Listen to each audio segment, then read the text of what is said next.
Dommage, je ne sais pas. Allez, c'est ça, Hassalek, Barakallahu fi. Alors, j'agrandis, je fais partager l'écran, je fais ça, je fais partager. Euh,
Bonjour, est-ce que tout le monde est là?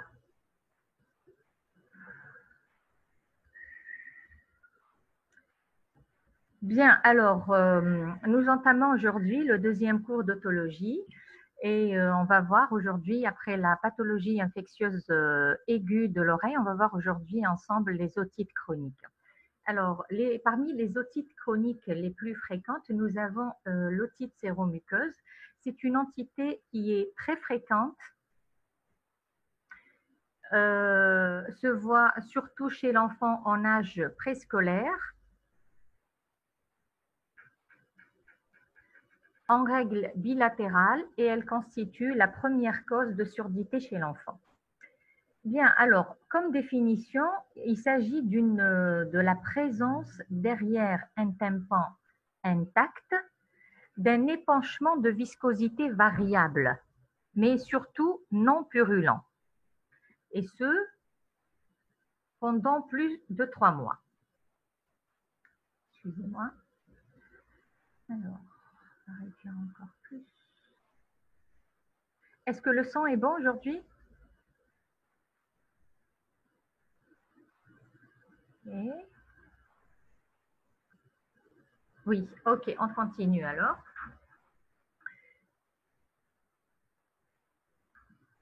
Bien, alors, le rappel anatomo-physiologique et histologique, on ne va pas s'attarder. Je vais juste vous dire que la trempe auditive est courte et béante. Ça, je vous l'ai dit déjà hier, mais je vous le rappelle parce que c'est très important dans la physiopathologie de l'otite séromuqueuse. Alors, courte et béante, elle est plus horizontale chez l'enfant que chez l'adulte, ce qui favorise les transferts depuis l'orinopharynx ou le cavum vers l'oreille moyenne. Et elle est tapissée par une muqueuse de type respiratoire, c'est-à-dire qui a des glandes, qui n'a pas de glandes sécrétoires, mais qui a des cellules ciliées. Et ceci est important pour le drainage mucociliaire de l'oreille moyenne vers l'orinopharynx. Alors, la physiopathologie de l'otite séromuqueuse, en fait, elle commence par une inflammation post-infectieuse de l'oreille moyenne. Chez un enfant, par exemple, qui fait plusieurs épisodes d'otite moyenne aiguë, le processus inflammatoire peut être pérennisé, peut se pérenniser dans l'oreille moyenne et aboutir à la genèse par la suite de l'otite séromuqueuse, qui est considérée, cette otite séromuqueuse est considérée comme le start-up de toutes les otites chroniques. Cette inflammation, cet état inflammatoire post-infectieux est aggravé par le dysfonctionnement de la trempe d'Eustache. Pour peu que la trempe d'Eustache soit dysfonctionnelle, pour peu que l'enfant ait des végétations adénoïdes au niveau du rhinopharynx ou bien qu'il y ait une malformation crânio-faciale, par exemple une division vélopalatine, pour qu'il y ait une perturbation de la fonction de cette trempe et donc ça va aboutir à une accumulation de fluide dans la caisse du tympan. Parmi les facteurs qui favorisent l'otite séromuqueuse, vous avez en premier lieu les otites moyennes aiguës, récidivantes et prolongées. Prolonger l'épisode, quand l'épisode d'otite moyenne aiguë est prolongé, il va laisser derrière lui, une fois l'infection disparaît, il va laisser un état inflammatoire. Climat et saison. Donc, dans les climats chauds, humides, ils s'apprêtent plus à favoriser l'otite séromuqueuse. L'âge jeune, on a dit que c'était l'apanage de l'enfant en âge préscolaire. Le sexe, bon, certaines séries ont démontré une prédominance de sexe masculin par rapport au féminin. Les origines ethniques, pas beaucoup de différence. Le mode de garde en crèche et en collectivité serait propice au développement de ces otites séromuqueuses. Le tabagisme passif, les carences martiales, l'absence d'allaitement maternel, toutes les atopies, les allergies, ainsi que les déficits immunitaires, les malformations crânio-faciales telles que les fentes palatines, la présence de végétation adénoïde importante au niveau du rhinopharynx, et enfin, vous avez le reflux gastro-œsophagien qui est maintenant au centre de toute la pathologie chronique de l'enfance, à savoir les rhinopharyngites chroniques, les otites moyennes aiguës récidivantes, l'otite séromuqueuse, les laryngites de l'enfant, etc. Alors, par quoi elle se manifeste cette otite séromuqueuse? Il faut savoir que le diagnostic n'est pas toujours facile, dans le sens où il s'agit d'une pathologie insidieuse, avec des signes cliniques qui sont parfois fugaces. Elle est souvent de découverte fortuite lors d'un examen otoscopique chez un ORL ou chez un omnipraticien qui a l'œil entraîné à l'otoscopie. Et les signes d'appel les plus fréquents sont l'hypoacousie, quand l'enfant peut s'en plaindre, c'est-à-dire parfois vous avez l'enfant soit qui s'exprime tout seul, il rapporte aux parents qu'il n'entend pas bien, soit que c'est une découverte en âge scolaire, c'est-à-dire que c'est à l'école qu'on se rend compte que l'enfant a des difficultés d'audition. Vous avez aussi comme facteur ou signe d'appel le retard du langage ou plus fréquemment les troubles de l'articulation. En fait, les retards de langage, nous, on les voit beaucoup dans le cadre de la consultation de la surdité de l'enfant. Le fait que l'enfant n'ait pas un développement normal du langage ou qu'il n'articule pas bien, ça attire l'attention vers l'hypoacousie. Et c'est dans le cadre de l'exploration de cette hypoacousie, de cette surdité, qu'on se rend compte du diagnostic d'otite séromuqueuse. Après, vous avez aussi des otalgies. Je vous ai dit que c'était des otalgies fugaces qui viennent, qui partent, peu intenses, qui altèrent très peu la qualité de vie de l'enfant. Parfois, vous avez une sensation de plénitude de l'oreille. L'enfant peut rapporter à la maman qu'il y a quelque chose dans son oreille, qu'il sent qu'il y a de l'eau dans son oreille. Ou si vous avez un adulte, l'adulte rapporte très bien ces symptômes, sensation de plénitude de l'oreille ou de déplacement de liquide à l'intérieur de l'oreille. À l'examen clinique, alors je vous ai dit que l'otoscopie doit être bilatérale et on doit, dans le cadre de l'examen otoscopique, examiner systématiquement le nez et la gorge. Alors, vous pouvez il faut savoir déjà que l'otoscopie permet d'évoquer le diagnostic dans plus de 90% des cas. Donc, c'est un diagnostic clinique confirmé par la suite par des moyens paracliniques, on va voir lesquels. Le tympan est modifié. Il est modifié au niveau de sa couleur, de sa texture et de sa mobilité. Plusieurs aspects peuvent être visibles à l'otoscopie, soit que vous avez une perte de la transparence du tympan. Je vous ai dit que le tympan est transparent. Et le témoin de cette transparence, c'est le triangle lumineux. Rappelez-vous des images qu'on avait vues hier. Sur un tympan normal, nous avons des reliefs ossiculaires qui se dessinent. Dans l'otite séromuqueuse, on peut avoir une perte de cette transparence avec relief conservé. Ou bien, on peut avoir un tympan d'émacié épaissi avec des vaisseaux, une exagération de la vascularisation très visible au niveau des reliefs ossiculaires. Cet aspect, il vous rappelle aussi l'un des aspects de l'otite moyenne aiguë, essentiellement au stade congestif. Ça peut prêter confusion avec l'otite moyenne aiguë, mais vous êtes rapidement rattrapé par l'histoire clinique qui n'est pas la même. Vous pouvez aussi avoir des niveaux liquides ou des bulles derrière la membrane tympanique. Là, il faut vraiment être très entraîné à l'otoscopie pour le constater. On peut avoir également une rétraction de la membrane tympanique. Ça veut dire quoi? Ça veut dire que du fait de la pression négative qui siège au niveau de l'oreille, de la caisse du tympan, cette pression négative est due au dysfonctionnement tubaire. Rappelez-vous qu'hier, je vous ai dit que la trempe de Stache jouait le rôle d'équipression. Elle permet d'équilibrer la pression de part et d'autre de la membrane tympanique. Et quand il y a un dysfonctionnement tubaire, il y a une pression négative au niveau de la caisse du tympan qui est responsable de la rétraction de la membrane tympanique. Donc, la membrane se rétracte à l'intérieur, soit d'une façon globale, dans sa totalité, soit d'une façon localisée, et c'est ce qu'on appelle les poches de rétraction.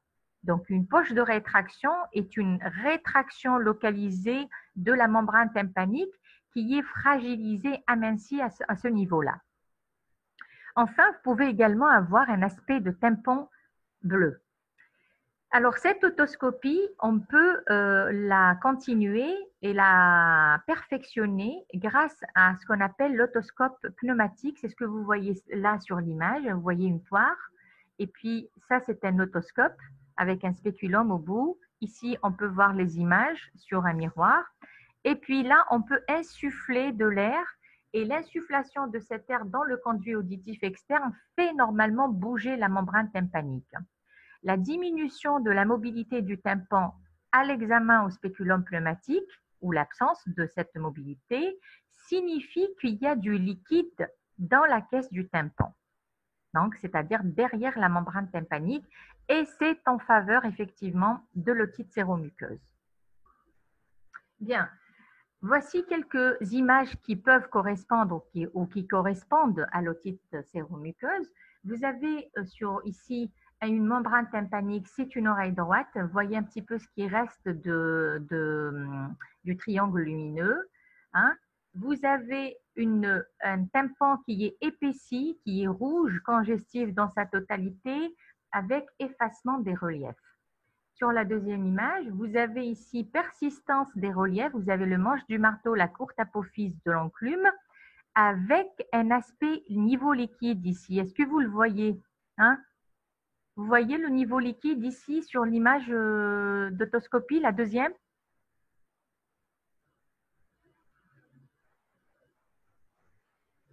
Ok, très bien, parfait. Sur la troisième image, vous avez les bulles d'air derrière la membrane tympanique. Hein, vous voyez, il y a des bulles d'air, ça correspond à une otite séromuqueuse. C'est une oreille gauche. Vous avez votre manche du marteau ici, la courte apophyse du marteau, et puis un tout petit peu de lumière là qui correspond à ce qui reste du triangle lumineux. La quatrième image, vous avez une conservation des reliefs, hein, on les voit, modification de la texture de la membrane tympanique, hein, et on devine qu'il y a du liquide derrière. C'est une oreille droite. Et sur cette image, vous avez une exagération de la vascularisation radiaire ici, éventuellement sur le manche du marteau, le shrapnel ici, hein, avec quand même un aspect de tympan qui est un petit peu bombé. On devine qu'il y a quelque chose.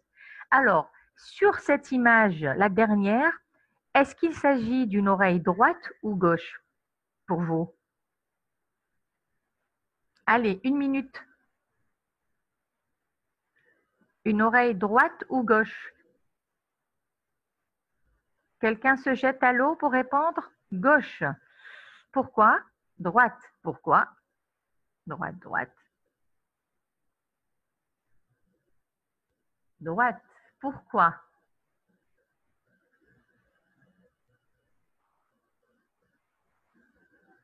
Pourquoi?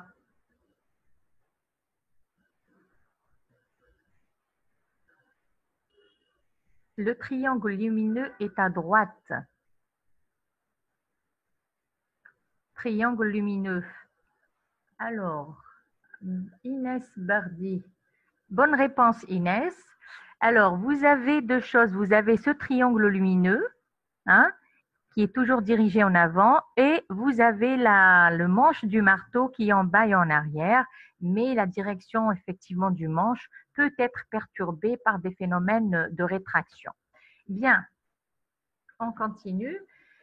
Alors, quels sont les examens complémentaires qu'on peut réaliser dans le cadre de l'otite séromuqueuse? On fait ce qu'on appelle un audiogramme, une audiométrie tonale. Je ne vais pas trop m'étaler sur ça parce que vous allez avoir ça détaillé dans le cours des surdités. Donc, sachez que l'audiogramme est un moyen pour mesurer d'une façon subjective l'audition. Et dans un examen audiométrique, dans l'examen audiométrique, c'est-à-dire l'audiogramme, on peut avoir soit une courbe normale. Dans la courbe normale, vous avez ici, il y a une courbe osseuse, une courbe aérienne. Et les deux courbes sont superposées, on les trouve au niveau du zéro. Ça, c'est une courbe normale, audition normale. Quand il y a une surdité de transmission, c'est-à-dire qui est secondaire à une atteinte de l'appareil transmissionnel. Par exemple, en fait, c'est l'oreille moyenne. Toutes les pathologies de l'oreille moyenne et externe donnent des surdités de transmission. Un bouchon de cérumen, une otite séromuqueuse, une otite moyenne aiguë, une otite externe, tout ça, c'est la surdité de transmission. Vous avez une chute de la courbe aérienne et la courbe osseuse, elle reste là. Et entre les deux courbes, il va y avoir ce qu'on appelle un rhinodiométrie. Dans la transmission, dans la perception, vous avez chute des deux courbes qui restent superposées. Et dans la mixte, la surdité mixte, la osseuse, elle chute, l'aérienne, elle chute, mais il persiste entre les deux un espace qu'on appelle également le rhinodiométrie. Vous allez voir ça en détail dans le cours de la surdité. Donc, dans l'otite séromuqueuse, la caractéristique audiométrique, c'est cette surdité de transmission qui est légère à modérée, c'est-à-dire elle ne dépasse pas les 30 voire 40 maximum décibels. Les surdités, on les chiffre en décibels et qui prédominent surtout sur les fréquences graves. Parfois, on trouve des aigus conservés. Bien, deuxième examen complémentaire, c'est l'impédancemétrie. Et l'impédancemétrie, en fait, elle comprend deux examens. La tympanométrie, c'est ce que vous voyez ici, et la recherche de réflexe stapédien, ça aussi, vous allez le voir. Mais le réflexe stapédien ne nous concerne pas en matière d'otite séromuqueuse. Sachez que la tympanométrie ou l'impédancemétrie est un examen objectif. Le malade n'intervient pas. On met une sonde dans l'oreille et on a un tracé. Donc une mesure objective qui mesure le déplacement de la membrane tympanique. En d'autres termes, elle mesure l'élasticité de la membrane tympanique et sa capacité à se laisser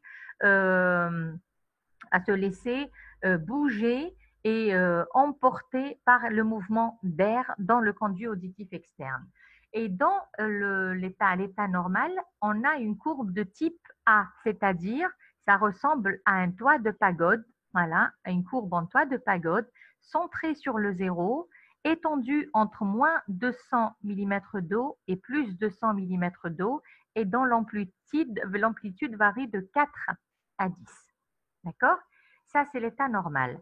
Dans l'otite séromuqueuse, vous avez une courbe de ce type. C'est une courbe généralement plate et parfois, vous avez une courbe qui est plus vers les volumes négatifs que positifs. D'accord? Alors, l'imagerie, on n'en fait pas en cas de suspicion d'otite séromuqueuse. parce qu'elle est tout simplement inutile dans le diagnostic. On peut en faire si vous êtes devant le tableau d'otite séromuqueuse unilatérale, surtout chez l'adulte. Là, méfiez-vous, méfiez-vous, il peut s'agir d'un épiphénomène, d'un symptôme qui est secondaire à un cancer du rhinopharynx et vous allez le comprendre très bien dans le cours du CAVOM, du cancer du CAVOM. Ok, tympanogramme encore, pareil. Alors, les diagnostics différentiels avec l'otite séromuqueuse, l'otite moyenne aiguë. Oui, vous avez compris pourquoi. Parce qu'à l'autoscopie, un aspect d'otite séromuqueuse peut prêter confusion avec une otite moyenne aiguë, mais rappelez-vous que l'histoire clinique est capitale. L'otite moyenne aiguë est bruyante, vous avez de la température, vous avez une otalgie importante et souvent ça coule. Vous n'avez pas tout ça dans l'OSM et donc vous pouvez redresser facilement votre diagnostic. Les otites résiduelles, enfin c'est un terme un petit peu généraliste parce que ce sont les otites séquelaires des otites moyennes aiguës à répétition. On va en voir une tout à l'heure, juste après. Les otites barotraumatiques, bon, il y a une dépression au niveau de la caisse du fait d'un barotraumatisme, ça se voit chez les plongeurs et les gens qui travaillent dans des milieux où il y a une hyperpression. Elle peut aboutir en l'absence d'ouverture active de la trempe auditive, parce que quand il y a une hyperpression d'une part ou d'un côté au niveau du conduit auditif externe, donc ça pousse sur le tympan. Si la trempe de l'autre côté n'arrive pas à équilibrer la pression, ça peut constituer à terme un épanchement au niveau de l'oreille moyenne. Comment évolue cette otite séromuqueuse? En fait, la règle, c'est la guérison spontanée au bout de quelques mois. Mais il faut savoir que l'otite séromuqueuse, étant donné qu'elle est la plaque tournante de tous les processus otitiques chroniques, comme je vous ai annoncé au départ, elle mérite une surveillance prolongée. C'est-à-dire que si vous avez un enfant qui a l'habitude de faire des épisodes d'otite séromuqueuse, que ça guérit spontanément ou que ça relève d'un traitement, il mérite une surveillance à long terme parce que cette otite séromuqueuse peut faire le lit d'une otite moyenne chronique dangereuse. Et on va voir une juste après. Donc, aussi, c'est une otite qui peut laisser en place une hypoacousie séquelaire. Et cette hypoacousie peut s'accompagner et va engendrer un trouble de l'acquisition de langage chez l'enfant, un trouble de l'articulation, d'accord? Et donc, ça va engendrer un retard scolaire et un retard social tout simplement. Donc, attention aux troubles auditifs chez l'enfant. S'ils ne sont pas pris en charge à temps, ils peuvent donner des conséquences graves.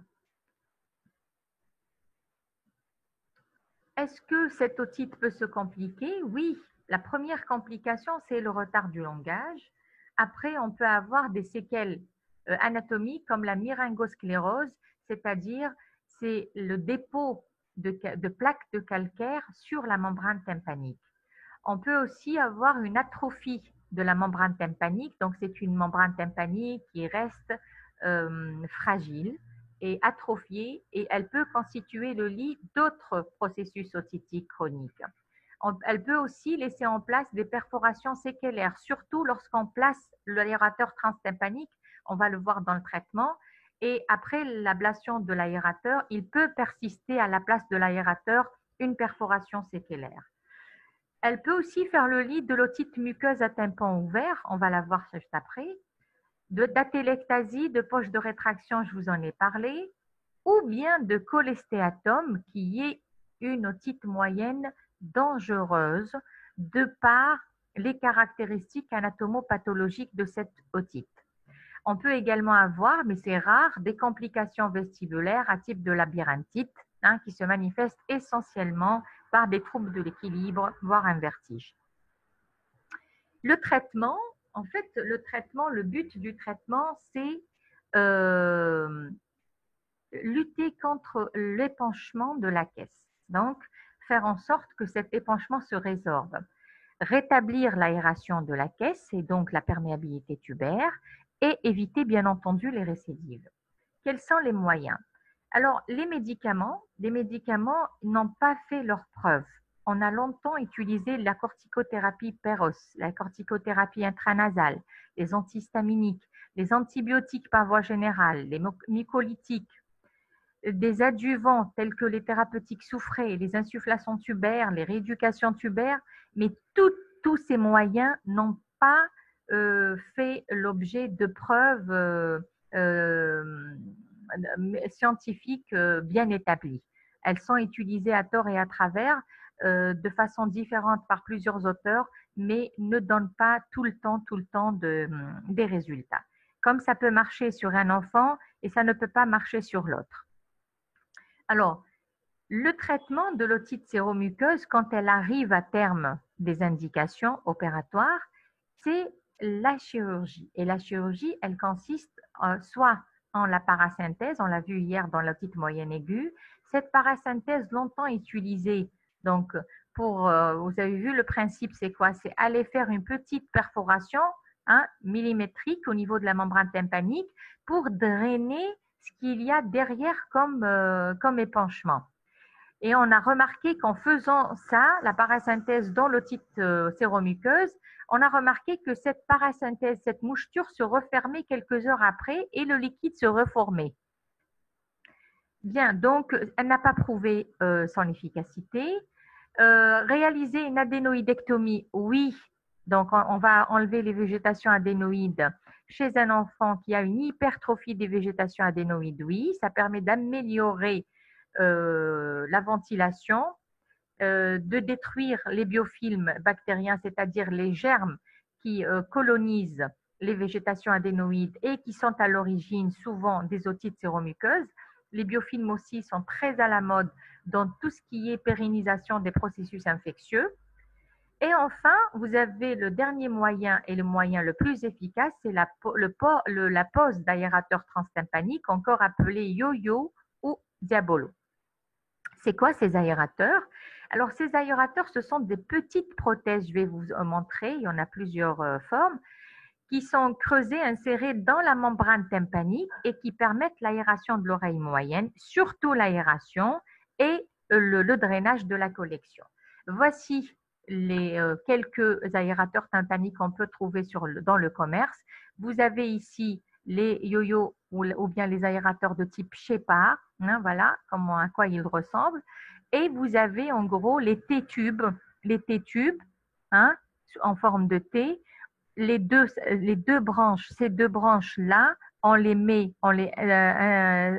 introduit dans la caisse à travers une moucheture et il persiste ce tube à l'extérieur. Voici un yo-yo de type Shepard, donc ce modèle-là, ce modèle-là, ce modèle-là, ce modèle-là, d'accord? Quand introduit ou bien en place au niveau de la membrane tympanique, vous avez l'extrémité proximale ici que vous allez voir à l'autoscopie et que vous allez vérifier, et vous avez une extrémité profonde distale qui est à l'intérieur de la caisse. Ces yo-yos sont placés généralement, voilà un aspect autoscopique avec un drain aérateur transtympanique de type Shepard au niveau placé au niveau de la partie antéro-inférieure du tympan. On les place toujours à ce niveau-là pour éviter les osselets en arrière. Et ça, c'est un aérateur de type T-tube, ce que je vous montrais là sur la diapo, c'est celui-là. Voilà, il est en place. Vous avez cette partie externe que vous pouvez contrôler et les deux brins qui sont à l'intérieur de la caisse. Bien. Est-ce qu'on traite toutes les otites séromuqueuses? Non. Alors, il y a des indications pour placer les drains, les aérateurs, et ces indications sont concrétisées surtout par les otites séromuqueuses responsables d'otite moyenne aiguë à répétition. C'est-à-dire, si vous avez devant vous un enfant qui vient vous voir que les parents vous ramènent parce qu'il fait des otites moyennes aiguës à répétition et qu'à chaque épisode, vous avez une otite séromuqueuse qui fait suite, là, il faut placer des drains parce que c'est un enfant qui va être sujet à altérer son audition et même les capacités anatomiques de l'oreille. Après, vous avez également les otites séromuqueuses.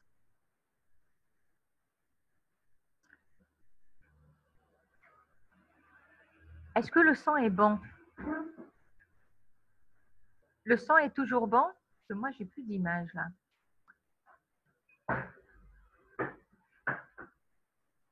Oui.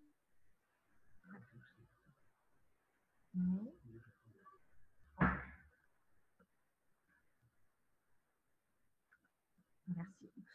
Bien, alors, l'otite séromuqueuse avec hypoacousie gênante, c'est-à-dire dans la surdité supérieure ou égale à 30 décibels, ça aussi c'est une indication de poste d'aérateur transtympanique.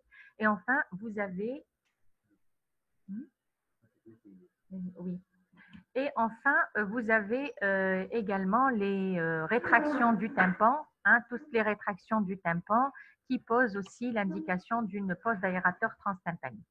Bien, alors en conclusion, c'est une affection très fréquente, surtout chez l'enfant d'âge préscolaire, généralement bilatérale. Faites attention à l'unilatéralité, elle peut cacher un processus tumoral du nasopharynx. L'évolution est le plus souvent spontanément résolutive, mais il faut toujours surveiller une otite séromuqueuse chez l'enfant de peur des risques d'évolution vers des processus otitiques chroniques. Et le traitement est instauré seulement dans les formes symptomatiques ou compliquées. Bien, merci pour votre attention. Le premier cours est à présent terminé et on va enchaîner. Vous pouvez poser une ou deux questions si vous le souhaitez avant d'enchaîner avec le cours suivant.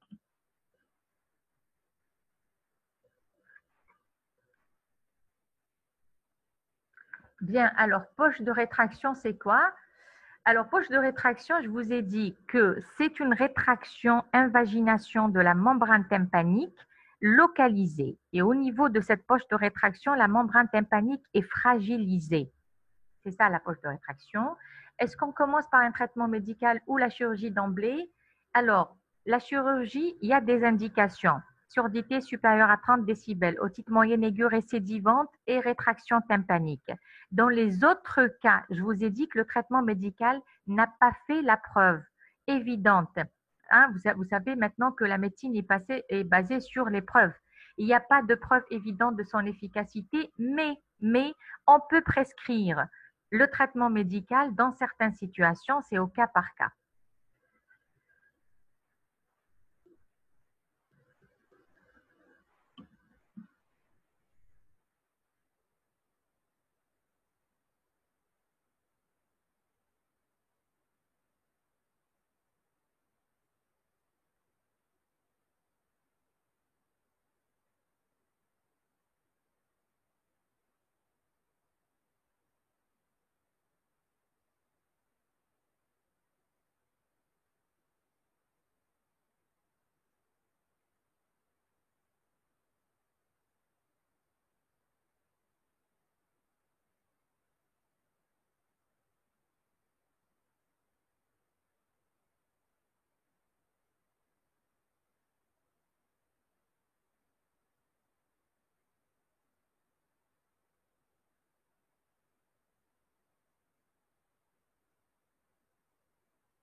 Alors, des questions? Oui, vous avez encore des questions à poser?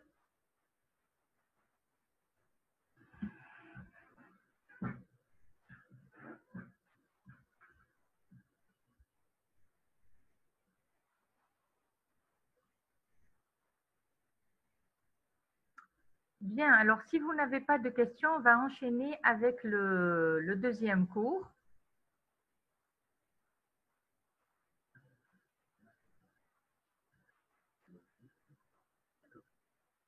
Est-ce que vous m'entendez? On vous entend bien, très bien. Ok. Allez, j'enchaîne directement avec le deuxième. Ok, je fais arrêter.